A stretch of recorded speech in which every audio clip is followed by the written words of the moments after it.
belong to a lot of different Facebook groups. And every day someone new joins and they ask the same questions. Why SOS free? What's wrong with salt? Why can't I have a little bit of sugar? What's wrong with oil? So I'm going to tell you my story.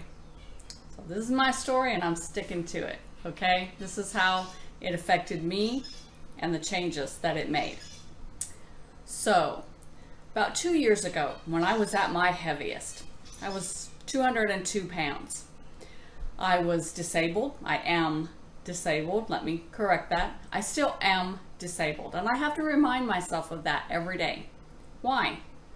Because I still have the same injury that created my arthritis and my back pain and deterioration of my joints and my vertebrae, let's be honest.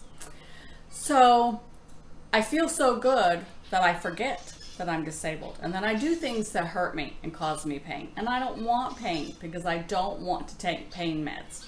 So I remind myself every day I am still disabled. Anyway, I was at my heaviest. I was on blood pressure medication, cholesterol medication. I had a medication that I took every single night for nerve pain. And then I had pain medicines for muscle spasms and aches and pains, basically pain meds, okay? And I was having a serious attack of sciatica.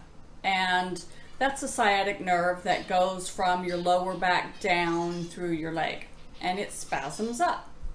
So I was already maxed out on nerve pain and muscle pain medications. So the doctor sent me to a chiropractor.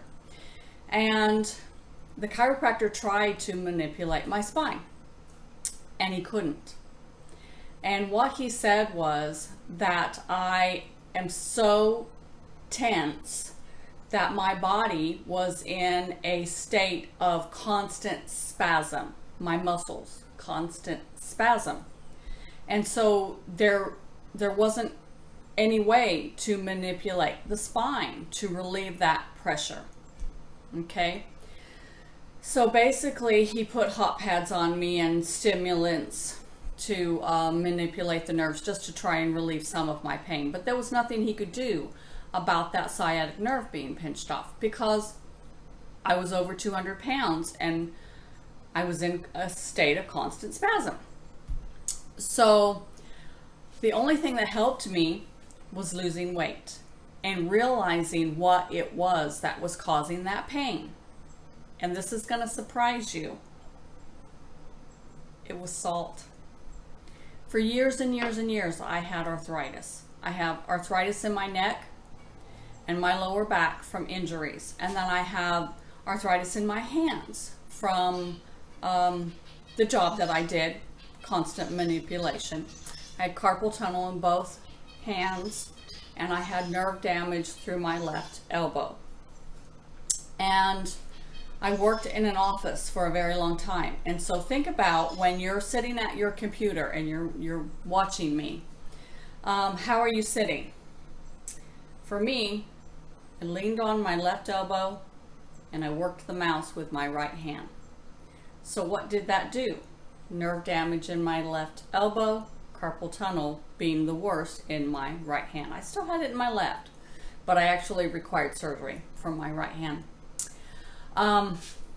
So I had regular arthritis like everybody else, and I thought that every time it started to rain, I could feel it. And people still think that, and that may be true. I'm not saying that isn't true, but I thought that was all it was. And then I discovered, once I gave up salt, that it didn't matter how much it was raining, my hands weren't swelling up.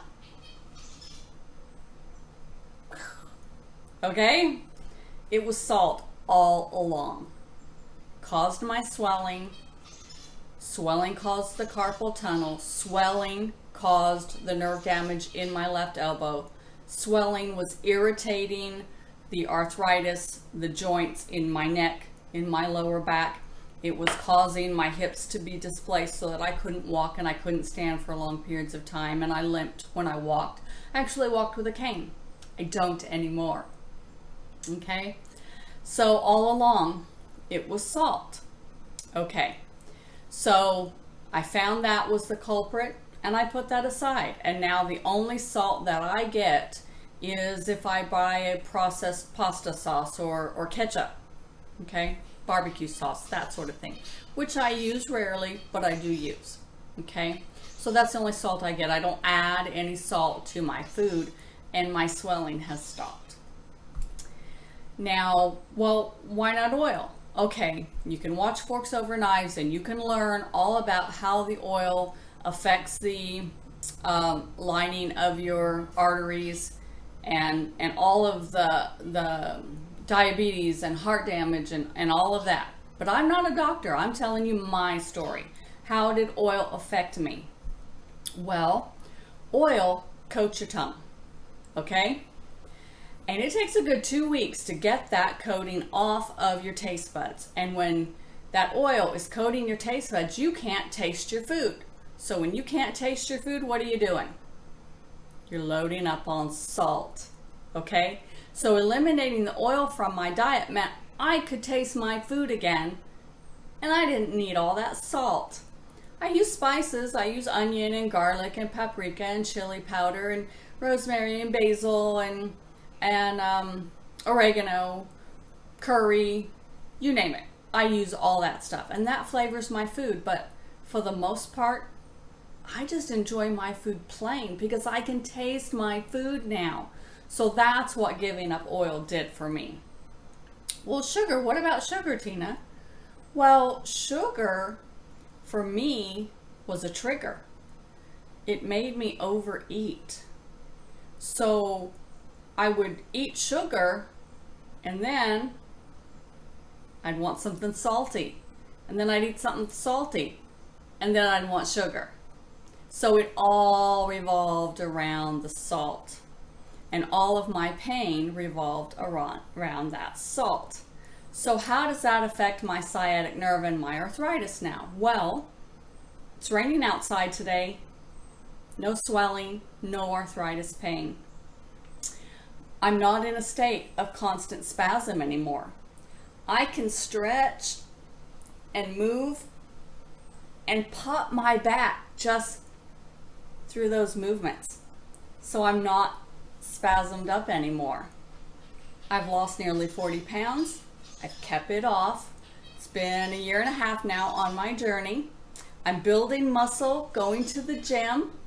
I'm doing squats and I'm lifting and I'm bending and I'm moving, and I can walk without a cane, and I can do aerobics, and I feel good. So why SOS free? This is my story, and I'm sticking to it.